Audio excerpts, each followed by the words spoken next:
Hi guys, ఈరోజు మనం పల్నాడు జిల్లాలో ఎంతో చరిత్ర కలిగిన గామాలపాడు గ్రామంలో ఉన్నాం.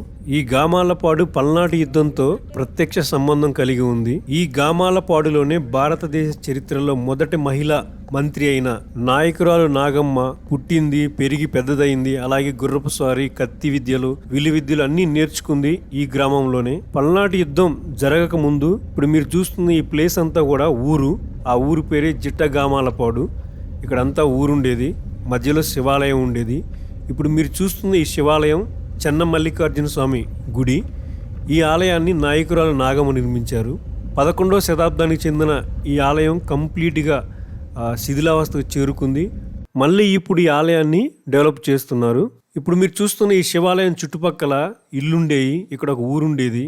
పల్నాడు యుద్ధం తర్వాత ఈ గ్రామం, ఈ జిట్టగామాలపాడు గ్రామంలో అందరూ మనుషులందరూ కూడా యుద్ధంలో చనిపోతే మిగిలిన 2-3 ఫ్యామిలీస్ పక్కన దూరంగా ఒక 3 కిలోమీటర్ దూరంలో గామాలపాడు గ్రామంగా ఇంకొక విలేజ్ నిర్మించుకున్నారు.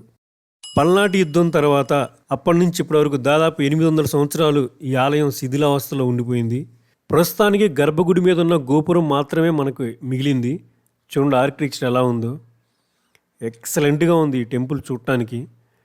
ముందర ఉన్న మంటపం, చుట్టూ ఉన్న నిర్మాణాలు అన్నీ కూడా కూలిపోయాయి.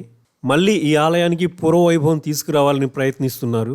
ఈ భూమి మీద జరిగిన మరో మహాభారత యుద్ధం పల్నాటి యుద్ధం. ఇప్పుడు మీరు చూస్తున్న ఈ వాగు పేరు నాగులేరు. పల్నాటి యుద్ధం జరిగినప్పుడు ఈ వాగులో నీళ్లు కాకుండా రక్తం ప్రవహించిందంట. ఎంతో ప్రాణ నష్టం, ఎంతో ఆస్తి నష్టం ఆ యుద్ధంలో జరిగింది. ఆ యుద్ధం ఈ ప్రాంతాన్ని ఎంత ప్రభావితం చేసిందంటే, మనం ఈ ప్రాంతంలో ఎవరిని పలకరించినా అది జరిగి 2-3 సంవత్సరాలు అయింది ఆ యుద్ధం అన్నట్టుగా అన్ని విషయాలు మనకు వివరంగా చెప్తారు. ఇప్పుడు ఈ ఆలయం డెవలప్ చేస్తున్నారు కదా, చుట్టుపక్కల అక్కడక్కడ తవ్వితే, ఇంతకుముందు ఇక్కడ గ్రామం ఉంది కదా, ఆ తవ్వకాల్లో కింద నుంచి పెంకులు, కుండలు, రోళ్ళు అన్నీ బయటపడుతున్నాయంట. తవ్వుతుంటే అన్నీ బయటపడుతున్నాయి. పెంకులు, కొండలు, వాళ్ళు వండుకున్న కొండలు, ఆ కొండలు కూడా బయటపడుతున్నాయి. ఈ గుడితో పాటు ఈ గుడి చుట్టుపక్కల ఇంకా కొన్ని ఆలయాలు వస్తున్నాయి. ఇప్పుడు మీరు చూస్తున్న ఈ ఖాళీ ప్లేస్ మొత్తం కూడా దేవాలయాలతో నిండిపోబోతుంది. ఈ గామాలపాడు గ్రామం ఒక ఆధ్యాత్మిక ప్లేస్గా మారబోతుంది. నేను ఈ గుడి చూడాలని ఎప్పటి నుంచి అనుకుంటున్నాను, ఈరోజు కుదిరింది. ఒక రకంగా చెప్పాలంటే ఎత్తుక్కుంటూ వెళ్ళాను ఈ గుడి దగ్గరికి. రోడ్డు కానీ అంతా కూడా ఆ ఊర్లో నుంచి చిన్న రోడ్డు. నేను వెళ్ళేసరికి అక్కడ ఈ ప్రాంత జెడ్పీటీసీ జంగా వెంకటకోటయ్య గారు అక్కడ ఉన్నారు. దగ్గరుండి అన్ని పనులు చూసుకుంటున్నారు. ఈ గుడి ఇప్పుడు ఒక ఆధ్యాత్మిక కేంద్రంగా మారబోతుంది. ఈ గుడితో పాటు ఇక్కడ చాలా ఆలయాల నిర్మాణం జరగబోతుంది. ఇంకా ఇక్కడ వేదశాల, శంకు యంత్రం, సండయల్, దిగంశ యంత్రం, రామయంత్రం, దక్షిణోత్తర భిత్తి యంత్రం, నత సామ్రాట్ భాస్కర్ యంత్రాలు, నిరయన సాయన చూసికలు, పిన్హోల్ యంత్రము, ఇవన్నీ కూడా ఇక్కడ రాబోతున్నాయి. మాజీ ఎమ్మెల్యే, ప్రస్తుత ఎమ్మెల్సీ, టిటిడి బోర్డు సభ్యులైన శ్రీ జంగా కృష్ణమూర్తి గారు ఈ ఆలయ అభివృద్ధికి ఎంతో కృషి చేస్తున్నారు. ఎన్నో సంవత్సరాల నుంచి ఈ గుడి ఎప్పుడు డెవలప్ అవుతుందని ఎదురు చూస్తున్న ఈ ప్రాంత ప్రజలందరూ కూడా చాలా హ్యాపీగా ఉన్నారు.